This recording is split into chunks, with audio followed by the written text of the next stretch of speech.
معزز ناظرین پروگرام میں مسیحی کیوں ہوں، آج خداوند یسوع مسیح ناصری کے بزرگ اور مقدس ترین نام میں آپ سبوں کی خدمت میں آداب بجا لاتا ہوں اور دل کی گہرائیوں سے اس خداوند کریم کا ممنون ہوں کہ مجھے اور آپ کو آج پھر ملنے کا اتفاق ہوا، وہ بھی آن لائن، تاکہ ہم مل کر اپنے خداوند کے اس زندگی بخش کلام کو سیکھ سکیں اور اس کی آواز کو سن سکیں کہ وہ آج مجھ سے اور آپ سے کیا کہہ رہا ہے۔ اور جیسا میں کہہ چکا ہوں، میرے پروگرام کا نام ہے میں مسیحی کیوں ہوں، یعنی میں کچھ اور کیوں نہیں ہوں، میرا تعلق کسی اور دین یا مذہب سے کیوں نہیں، میں کیوں مسیحی ہوں۔ میں تو اس کی وجوہ اور اس کے ریزنز آپ کے سامنے بیان کرتا ہوں، اور اگر آپ کو یہ ریزنز پسند آئیں تو چاہیں تو آپ بھی میری طرح بنیں، اور اگر آپ کو یہ ریزنز پسند نہیں آتے تو پھر میری آپ کے لیے دعا ہے کہ خداوند خدا خود آپ کے دل کو منور کرے، آپ کے ذہنوں کو منور کرے، تاکہ آپ بھی اسی جھنڈا کے نیچے آئیں، کیونکہ آج نہیں تو کل تو آنا ہی ہے، کیونکہ کتاب مقدس بتاتی ہے کہ ہر ایک گھٹنا مسیحا کے حضور جھکے گا اور ہر ایک زبان اقرار کرے گی کہ یسوع مسیح خداوند ہے۔ اگر آج نہیں تو کل تو ایسا ہونا ہی ہے، اس لیے اچھا ہوگا کہ آج اس وقت سے فائدہ اٹھاتے ہوئے اپنی سوچوں اور اپنے خیالوں کو بدلیں۔ آج جو خاص ریزن یا جس خاص موضوع پر آپ کے ساتھ میں بات کرنا چاہ رہا ہوں وہ بہت اہم ہے، اور وہ ریزن کہ میں مسیحی کیوں ہوں یہ ہے کہ ہم مسیحوں کے ایمان کے مطابق روحانی رشتہ کے اعتبار سے مرد و زن دونوں اس کے حضور برابر ہیں، مساوی حقوق ہیں، اور جیسے مرد کو اختیار حاصل ہے ویسے ہی عورت کو اس کے حضور جانے کا اختیار حاصل ہے۔ با الفاظ دیگر میں یہ کہہ رہا ہوں کہ ہماری عبادت گاہوں میں مردوں اور عورتوں دونوں کے لیے اس کا دروازہ کھلا ہوا ہے۔ ہمارے ہاں صرف مردوں کے لیے نہیں یا صرف عورتوں کے لیے نہیں،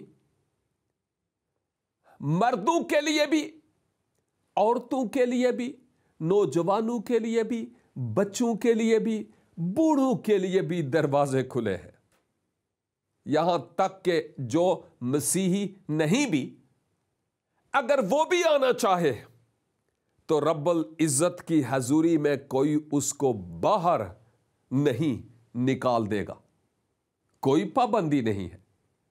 اگر خدا نہیں کسی کو نکالتا تو پھر ہم کون ہوتے ہیں کسی کو اس کی حضوری سے خارج کرنے والے؟ لہذا میں مسیحی کیوں ہوں، اس کی ایک اور وجہ یہ ہے کہ ہمارے ہاں مرد و زن دونوں کے لیے خدا کی حضوری کا دروازہ کھلا ہے، دونوں اس کے حضور عبادت کے لیے جا سکتے ہیں اور اس کی ستائش اور اس کی تمجید اور اس کی حمد و ثنا کر سکتے ہیں۔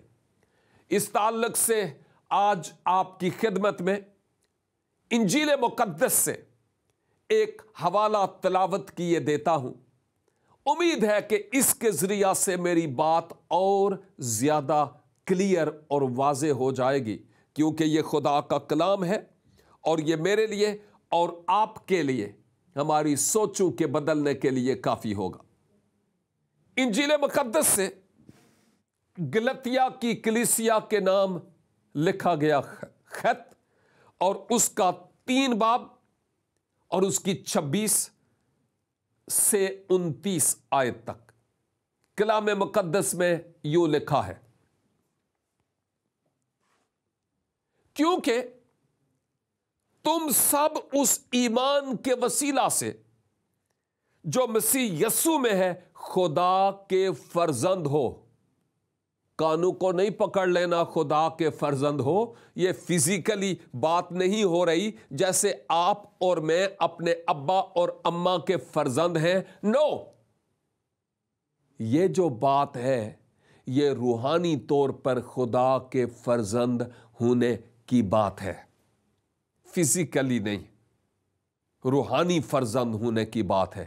وہ جیسے ہم نہیں کہتے کہ ام الکتاب، یا وہ جیسے ہم کہتے ہیں کہ فرزندان توحید، یا جیسے ہم کہتے ہیں کہ ابن الوقت یا ابن السبیل، یہ فزیکلی میننگز نہیں لیے جاتے، یہ روحانی معنی لیے جاتے ہیں۔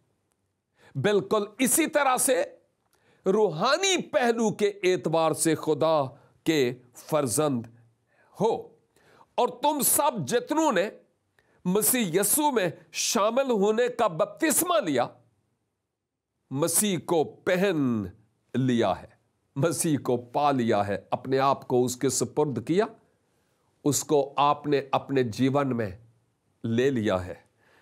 خدا کے فرزند ہو اور مسیح کو پہن لیا ہے۔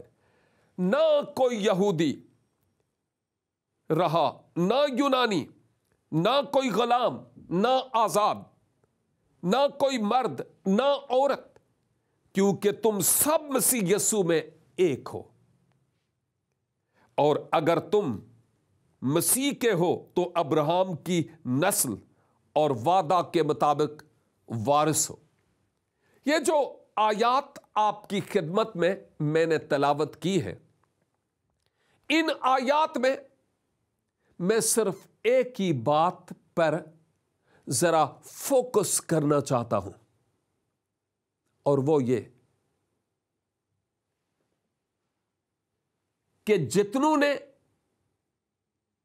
مسیح کو پہن لیا، اس میں شامل ہو گئے، وہ خدا کے فرزند ہیں، اور یہ حق خواتین کو بھی ہے اور مردوں کو بھی۔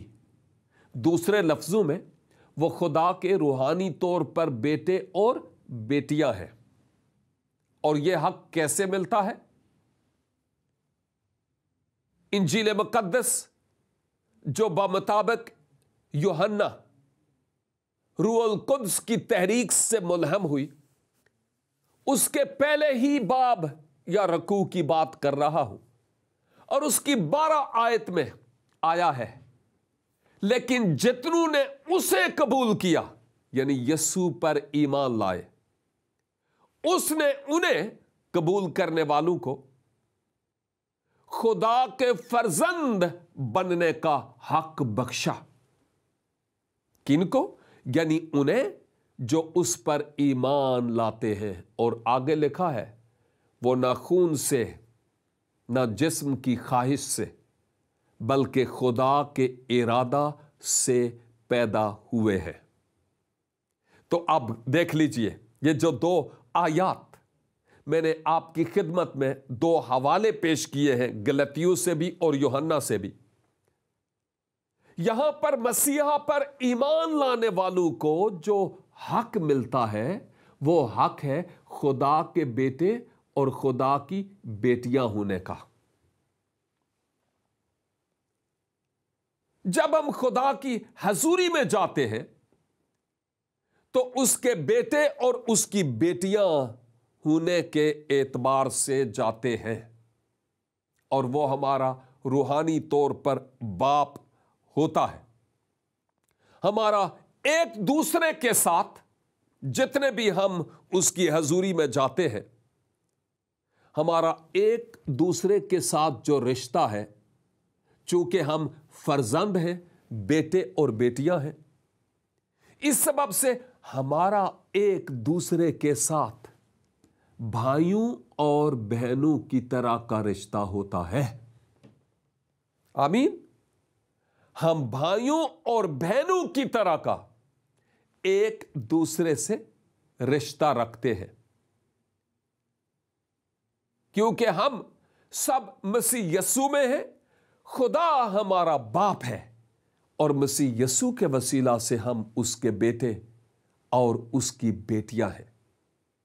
اب جب ہمارا ایک دوسرے کے ساتھ بھائیوں اور بہنوں کا رشتہ ہے تو فیملی میں بہنیں کہیں الگ اور بھائی کہیں الگ نہیں ہوتے. وہ سب اکٹھے ہوتے ہیں جب وہ اپنے باپ سے باتیں کرتے ہیں، جنرل باتیں، ڈسکشن. اور بالکل اسی طرح سے ہم مسیحی لوگ جب خدا کی حضوری میں بندگی کے لیے اور عبادت کے لیے جاتے ہیں تو ہم دونوں، خواتین بھی اور حضرات بھی، دونوں خدا کے حضور جاتے ہیں، کیونکہ وہاں اس کی حضوری میں ہمارا ایک دوسرے سے جو رشتہ ہے وہ بھائیوں اور بہنوں کا ہے. اور یاد رکھیے، مذاہب عالم میں یہ جو رشتہ ہے صرف اور صرف انجیل مقدس کے ماننے والوں میں نظر آتا ہے. کسی اور دین، کسی اور مذہب میں یہ رشتہ نہیں ہے. نہ تو خدا ان کا باپ ہے، نہ ہی وہ اس کے بیٹے اور بیٹیاں ہیں روحانی پہلو کے اعتبار سے، اور نہ ہی وہ اپنے ہم مذہب کے لوگوں کو بھائیوں اور بہنوں کے طور پر دیکھتے ہیں.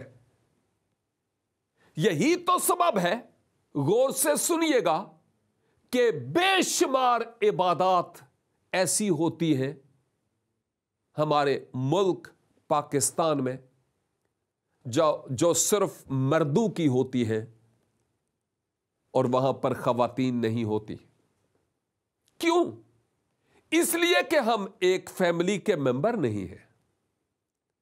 اس لیے کہ وہاں پر ہم خدا کو باپ کی حیثیت سے نہیں دیکھتے، اور ہمارا جو ایک دوسرے کے ساتھ رشتہ ہے وہ بھائیوں اور بہنوں کے طور پر اس رشتے کو ہم دیکھتے بھی نہیں.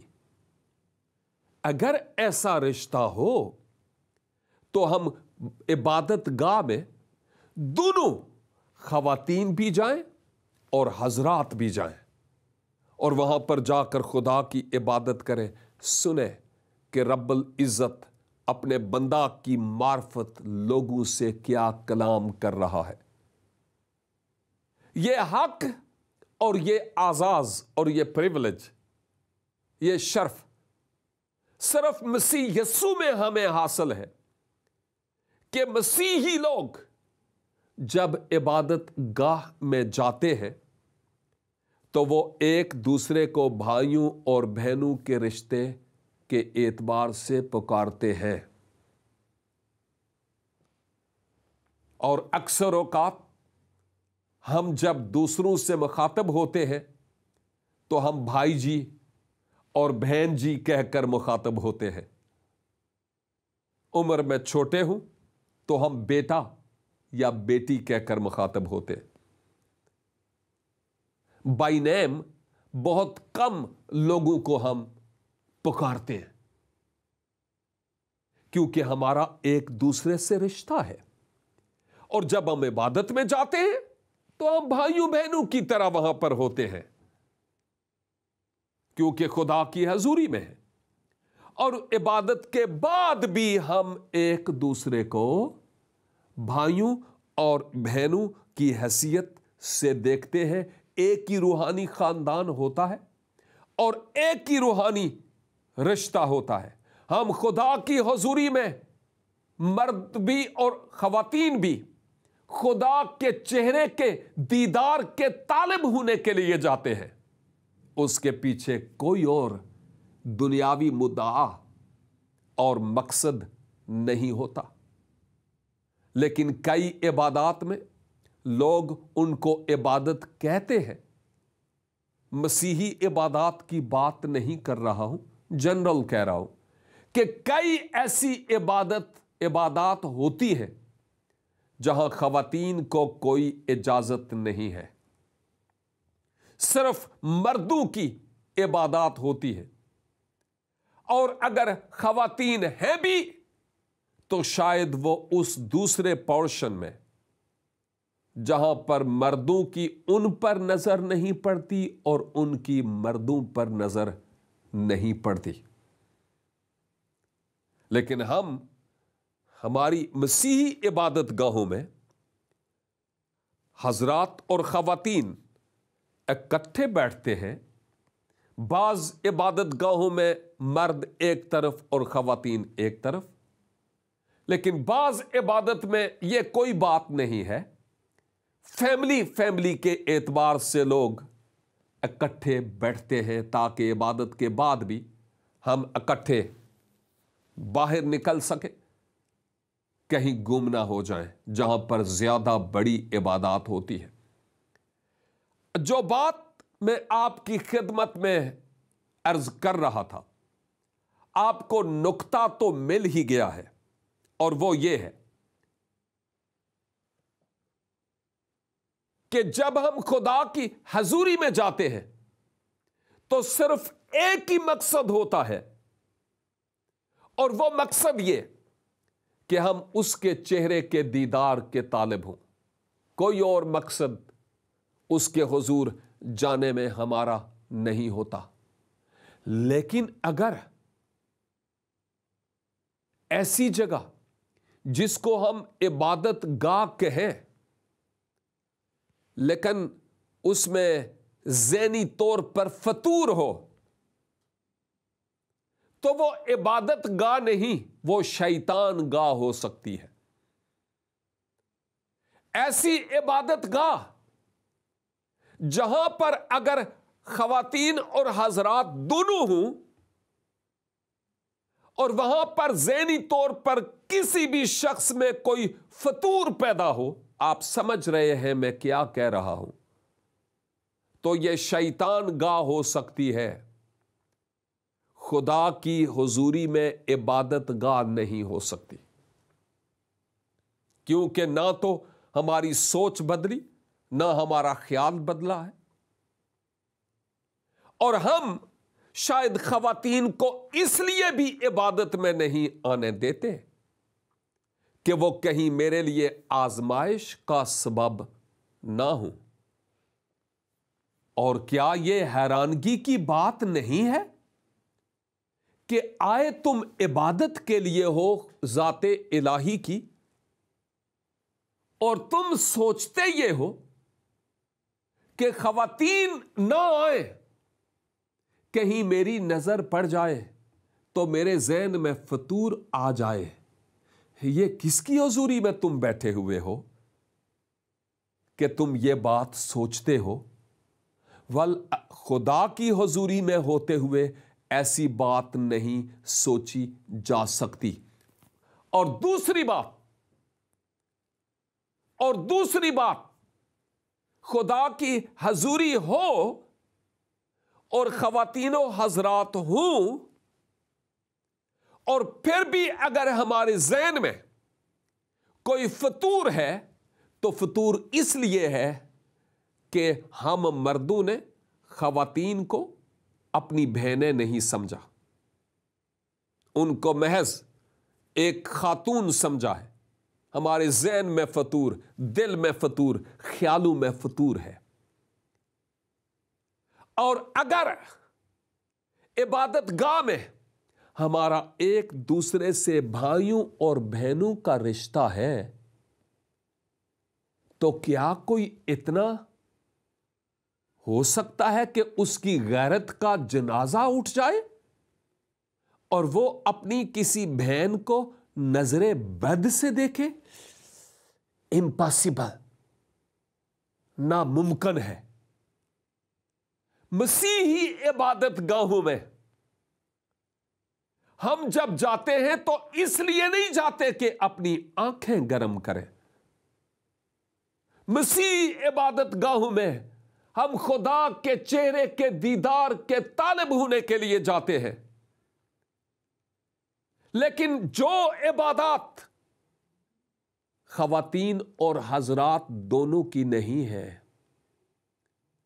ان کے پیچھے بہت سارے فطور ہیں، اور وہ فطور اس وقت تک رہیں گے جب تک کہ آپ منجی عالمین خداوند یسوع مسیح کی صلیب کے سائے تلے نہیں آ جاتے اور اس انجیل کے پیغام کو نہیں سمجھتے۔ عزیزو، کیا آپ اس حقیقت کو جانتے ہیں کہ ہماری دنیا میں کیا ہوتا ہے؟ چونکہ ہماری رگوں میں، اور خاص کر پاک و ہند کی سرزمین کی بات کرتا ہوں، نفسانیت اور جسمانیت اور دنیاوی کھوٹ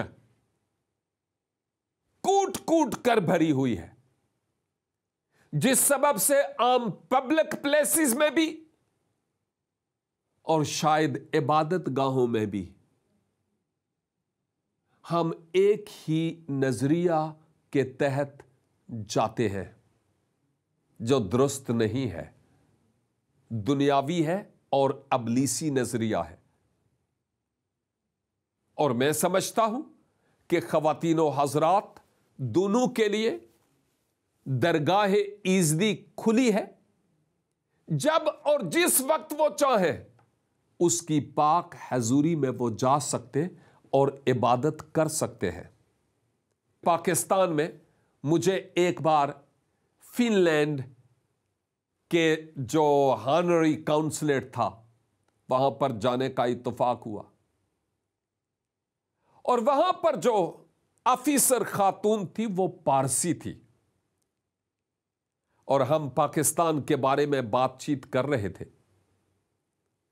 اور جب ہم جنرل بات کر رہے تھے نا، لڑائیاں جھگڑے کشت و خون خودکش بم، یہ بد نظری اور یہ جو کچھ پبلک میں عام جگہوں پر غلط ہوتا ہے، ان تمام باتوں پر بات کر رہے تھے۔ اس خاتون نے کہا کہ ہمارے ملک پاکستان کے اکثریت کے جو لوگ ہیں ان کے ڈی این اے کی تبدیلی کی ضرورت ہے، اور بات ایسی تھی کہ میں پانی پانی ہو گیا، میں اپنی سوچوں میں غرقاب ہو گیا کہ جو بات اس نے کہی ہے وہ تو 16 آنے صحیح ہے۔ ہماری سوچ، ہماری نیت، ہمارے ارادے درست نہیں ہوتے، اور جب سے ہماری ایسی نیچ اور غلط سوچ تبدیل ہونا شروع ہو جائے گی، ہم دوسروں کو بھائی اور بہنیں کہیں گے۔ کتاب مقدس میں ابتدائی کلیسیا سے لے کر آج تک ہم مل کر عبادات کرتے چلے آئے اور مل کر عبادات کریں گے بھی، کیونکہ ہماری نیچر میں فطور نہیں ہے۔ اور پھر خاص کر جب ہم خدا کی حضوری میں ہوں تو وہاں پر ہم مرد حضرات اور خواتین کا ایک دوسرے سے رشتہ ہے، اور وہ رشتہ جیسا اس کتاب مقدس کے مطابق میں نے آپ کی خدمت میں بیان کیا ہے، وہ بھائیوں اور بہنوں کا ہے۔ ہمارے ہاں خدا کی ذات کے بارے میں جو تصور ہمیں ملتا ہے کتاب مقدس کو بنیاد بناتے ہوئے، وہ بہت پیارا رشتہ ہے، باپ کا ہے، اور ہمارا باقیوں کا ایک دوسرے سے بھائیوں اور بہنوں کا رشتہ ہے۔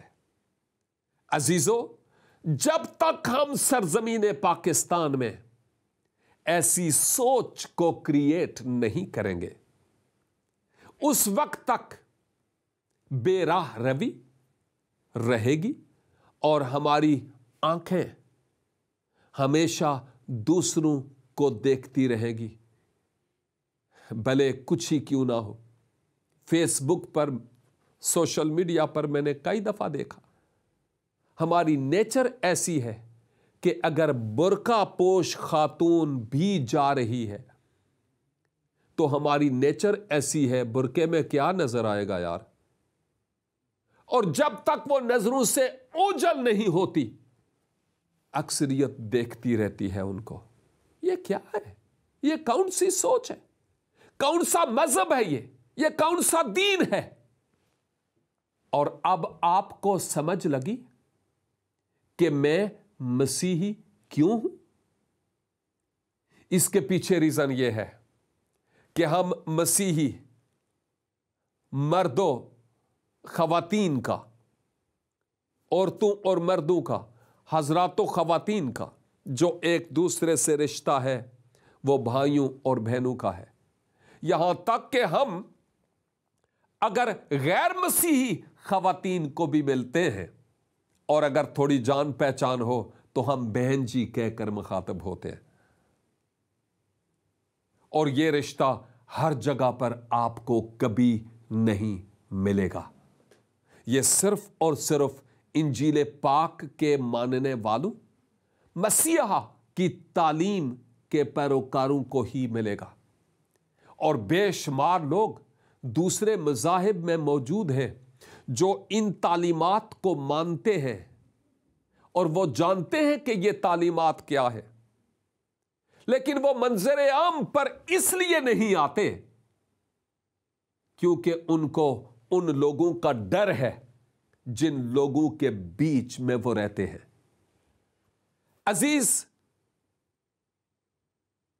عزیز بھائیوں اور بہنوں، آئیں ہم اپنی سوچوں کو بدلیں، اپنے خیالوں کو بدلیں، اپنے آپ کو حضور المسیح کے سپرد کریں اور مسیحا سے کہیں، خداوند میرے جیون میں آ جائیے، میری سوچ کو تبدیل کیجئے، مجھے مکمل طور پر بدل دیجئے تاکہ میں بہتوں کے لیے برکت کا وسیلہ ٹھہروں۔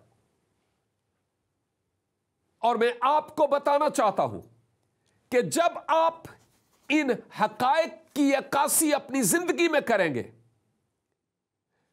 خواتین اور حضرات میں مساوات کو دیکھیں گے، محبت کو دیکھیں گے، اور پھر جب میری ان باتوں کو آپ سنیں گے تو پھر آپ کو یہ بات کلیئرلی اور واضح طور پر معلوم ہو جائے گی کہ آخر میں مسیحی ہوں تو کیوں مسیحی ہوں۔